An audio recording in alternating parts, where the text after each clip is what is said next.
Hey everyone, it's Melanie coming to you from the Outer Banks, North Carolina, in my yoga corner. So today struck a little bit of a nerve with me, and I usually just today I commented the truth for me and my experiences, and then I let it go. But someone said that I probably was never bipolar if I was able to be cured, and apologize for the trucks. I was diagnosed not once, not twice, not three times, but five different times with bipolar disorder. Three out of the five doctors diagnosed me with bipolar 1. Two out of the five diagnosed me with bipolar 2. I was in the hospital twice for two different episodes for psychiatric admission. Once was for a week, once was for 24 hours, and I should have been hospitalized another time in 2015 in the fall after I experienced and assisted at two horrific car accidents. One, the man almost lost half of his leg that I helped to tourniquet because the EMTs didn't know how, and helped stabilize because they didn't know how, and helped get him shipped off to a higher critical care facility. And then the second one was only 10 days later, and the woman, I watched the car accident happen. It was it's one of those times in your life where there was so many synchronicities happening with my iPod player and the music playing on it. It continued on repeat, which it never did. It never broke. It never malfunctioned, but that day it did. Anyways, this woman hit a pillar going 60 miles an hour, heading north on the highway I was on. I was headed south, and I actually watched her veer off into the median, have the collision. I was the first person to the scene, and I helped direct the scene to get her out of the vehicle as she was burning alive. And she ended up dying, but it was one of the most horrific things I ever experienced, and I struggled. It was beyond struggling. It was horrible PTSD that I experienced after that scenario. And at that point in time, I started a journal, and this journal has been with me since the fall of 2015. And I wanted to read a couple pages from this just so people get an idea of what bipolar is from the person experiencing it. And I do make reference to a book called An Unquiet Mind. And the author, her name is Kay Jamison. And she is, or was, at one point in time, she was the director of psychiatric services at the University of California, UCLA. And then she was also the director of psychiatric services or the professor or something at Johns Hopkins. So she really has a lot of credentials, and she herself suffered through bipolar. And so this is the journal entry that I plan to read today. And if you can see, my handwriting was very chicken scratch, I guess. And then I was going to read a journal entry from just a couple months ago in June, and I can show you what my handwriting was supposed to look like, where it's kind of big and bubbly, but very regular and very consistent, and before it was very chicken scratchy. So I apologize, but if there's any point in time in the journal entry that I make reference to something, I'll stop and I'll talk about it briefly, but I'm going to get going and hopefully keep this video at a decent length. So this was November 18th, 2015. Today I tried. It felt like a roller coaster, down to the point of wanting escape in any form. I feel so empty it hurts. Weed, marijuana, isn't helping. I'm still having zapping all of the time. The zapping was related to my Paxil withdrawal, but many people have talked about this similar zapping that they have experienced during their awakening process. So actually, I don't know at this point. It happened both times. I did try to withdraw from Paxil, and this time it was very intense. It was miserable. So still having zapping all of the time. Tremors, jerking. I am probably dehydrated, sick. And somehow my elbow is killing me. Obviously, I can't write. The one thing that made everything worth it, I quietly held Scarlett, my youngest daughter, and watched her fall asleep. I have definitely missed her. Then I wrote in big letters, I hate this disease. It has taken their childhoods from me. I can't get those back, and they deserved a mommy. It has taken my family. It has taken my friends, my best friends. It has taken my sobriety. It has taken my marriage, Worst thing is, I have given it to my girls. I hate this disease. I have a strong family lineage of mental illness. I don't want to get into the details so much because, well, you know what? All right. Sorry, I'm going to be honest. My grandmother, my paternal grandmother, committed suicide from mental health illness long before I was ever born, and I believe my dad was in his 20s. He doesn't talk about it. My dad has struggled with mental illness his entire life. He has self-medicated for a long time. We all know what self-medication includes. But I can now proudly say that my dad, for several years now, pretty much since my first daughter was born, he's really helped to control his anger outbursts. He really has tried to change himself mentally, and maybe the whole disease process fizzled itself down as he got older. I don't know. But we have a very strong lineage in my family, and most people would say it's genetic. And so many of my family members have been touched by mental illness. And so I now had 3 little girls that I was terrified, absolutely terrified that they would turn out like their mother and suffer what I suffered. It didn't matter my actions that I took during the time that I was suffering. It mattered that they were just going to suffer in general and be like me and have to go through what I went through, and nobody deserves that. So let me continue. On November 22nd, 2015, I wrote, "Still reading An Unquiet Mind. It still is a mirror image of myself. Funny thing is, I never knew how bad I was until this book. Good thing to figure out, though. I need a computer to write because my handwriting was so hard."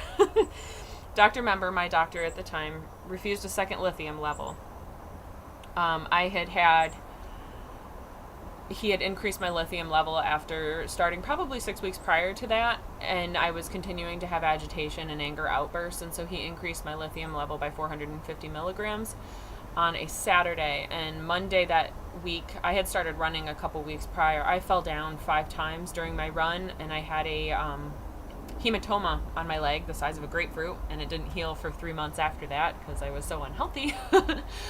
But he then decreased the lithium level, I think Tuesday. And so this was written, I believe, I want to say it was like a Thursday or Friday. I could go back and look at the exact date. I don't really care. But I was very concerned about my lithium levels. And so I said positive tremors, jerking, horrible nausea, Adderall and pot for nausea, make me feel manicky, so I don't like to smoke, but definitely need it for nausea. So go crazy or feel like shit forever. Decisions. I pray these girls never suffer this. I want and need my lab values for personal clinical analysis, but my state of nutrition as well, which if impaired could change things negatively for myself. Oh, and diarrhea again tonight. Random thought. Girls don't like to see me cry anymore and constantly want to make mommy happy. I hate it. The guilt is tremendous guilt and weight. I tried to talk to my dad. Definite no-go, ghostwriter. Ha. Fitting title. So I called my sister Stacy. She's so supportive, like my mother-in-law. I miss her terribly, but maybe we'll see her soon. My mood is dramatically improved since adding Adderall. I just cannot take the nausea. Really, I'm not a fan of marijuana anymore, and I don't want any more drugs. I was lithium toxic this last week, so I'm back down to 900 milligrams every day. November 20th, still having all the toxicity issues. Emotionally, I'm good, an 8 to 9 out of 10, but physically a 0 out of 10. I feel like a cancer patient. Chris continues his support.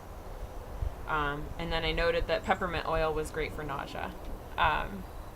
So this was a really struggling and trying time for me, and I remember I spent a lot of time outside, I spent a lot of time in nature, and I spent a lot of time with my dog. I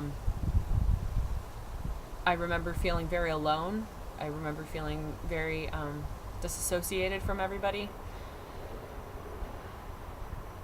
I just remember feeling like I was a shell of a person, and that I used to have so much life in me, and that there was nothing left. And the only reason that I stuck it out on this planet was for my family and the pleas that they had to keep me around. And probably, I think it was like the entire month of October, I actually didn't live at my house at that time. I lived with a guy, basically my pot dealer, because I couldn't be around my children. They were terrified of me. I wasn't able to control my emotions, and I was no longer a human being. I was a monster. And so living away from home during my transitioning of medications, the month of October was really helpful for me to get away from them. And so then coming back in November was a big integration process of getting back into the family life. But I still was not capable of caring for my kids until the beginning of December by myself. And up until last year when I went to a plant-based lifestyle, I really never did care for my kids by myself. Someone was really always with me to help me with that duty. It was because I didn't know how, and because mentally I couldn't handle it. So when you ask yourself how somebody could leave their children, that would be a good reason why. I couldn't tolerate myself as a human being. How could I tolerate anybody else trying to be in my life if I couldn't tolerate myself? So let me read to you what I wrote this last June. This was June 18th, 2017. No medications except for marijuana, of course. I started up smoking in June of 2016, so like 7 or 8 months after being off marijuana for the month of December and January, and then it was like December of 2015 through June of 2016. I did not smoke, but things started to go downhill in June of 2016. So that's when I added back marijuana. Anyways, June 18th, 2017, no medications except marijuana, of course. I never knew that this journey could make me the person I am today. Almost 2 years ago, I was so sick I couldn't be alone with my children. Now I'm a stay-at-home mom who blossoms into an amazing soul every day. Before, when my world felt it was crumbling, I crawled away from everyone, away from myself. Yesterday I was challenged by previous emotions, anxieties, and fears. Instead of hiding from everyone and everything, I chose to live. I made the choice to get up, to keep breathing. Thank you, Christopher, my steadfast rock. His strong heart has carried me all of these years and stood by me during every horrible time. I've thought a lot about my past. I'm sad that I lost so much of my happiness, so many friends and family and relationships that my behavior destroyed. I truly am sorry. I truly forgive all wrong responses and reactions. I no longer want to live in fear, anger, or depression. The sun is shining, there's breath in my lungs, and I will never stop smiling for that, even when it rains. I think a lot about the future these days. What is my purpose? Why did I make it? Lately, I've been researching the 3D to 5D ascension of the Earth Gaia. I wonder how much more is out there. I wonder if I am a starseed. It feels right, especially having felt so different all of my life. I worry if it is true, then what of my family? I feel like there must be more to look forward to with them. I finally have the ability to truly love them, yet this world is changing so fast. I'm scared of what is to come, knowing deep down that I must let it go. I must have trust and faith that this is not all there is. There must be more. I need to live for the now, for this moment, because every breath releases a moment in time. I have cried a lot today. I mourn the days that I have lost, the memories that I wasn't able to make. I mourn the relationships that were lost, but for now and forever, I practice peace. I practice unconditional love. I practice personal love and love for all others. I practice harmony. Pardon me, my daughter's getting off the school bus. Then I wrote harmony, peace, love, humanity, empathy, wisdom, happiness, health, and kindness. These will be my emotions. These will be my actions. This will be my new life. Peace and love. That was when I started my big transition. That was when I really started to see that there was something more out there, and so I really wanted to resonate with those emotions of happiness, love, empathy, kindness. And so I'm going to put this on pause, say hello to my daughter, and then I'm going to get right back to you, okay? Sorry for the delay. So looking back and reflecting back on everything that I used to be and everything that I am now, I made a strong decision, even years ago, that I wanted happiness, that I wanted a marriage and a family that I loved. I wasn't sure how I was going to get there, but I knew that I didn't want to be the person that I was and that I was becoming. I chose to live. Many times I tried to make the choice to die because I thought it would be easier. But in the end, I did choose to live. If you are struggling with mental illness, if you are struggling with any type of mental illness, there is hope for you, but you have to choose it. If you know of somebody that is struggling with mental illness, or any type of illness for that matter, they have to choose to live. And a lot of us spend so much energy caring for somebody that is really struggling in their life with their mental illness, with their drug addiction, with their considered bad behavior, which is really their coping mechanisms. Many people are struggling with family members and friends that are going through this and dealing with this. And my advice to you is love and support them as best as you can, to the extent that you can. But when you have to step away, when you have to shield yourself and shield your heart, that is completely acceptable too. I highly recommend that you give them the most love, the most kindness, to please stop judging them. I am a mother of 3 girls. I was an IV drug user. Here comes my daughter. And I was that person. I was that drug addict. I was that crazy person. And you don't have to be. And your family member doesn't have to be. Excuse me. If you need help, please ask. If you feel the darkness, there's more. There's light. There's light everywhere. And so just make the decision for yourself in your heart of what you're going to choose to do, whether it's for your mental illness or for the mental illness of a family member. Again, I apologize for the loudness. Usually it's during nap time, and usually I'm out here a little bit quicker. If you like this video, please comment, please ask questions.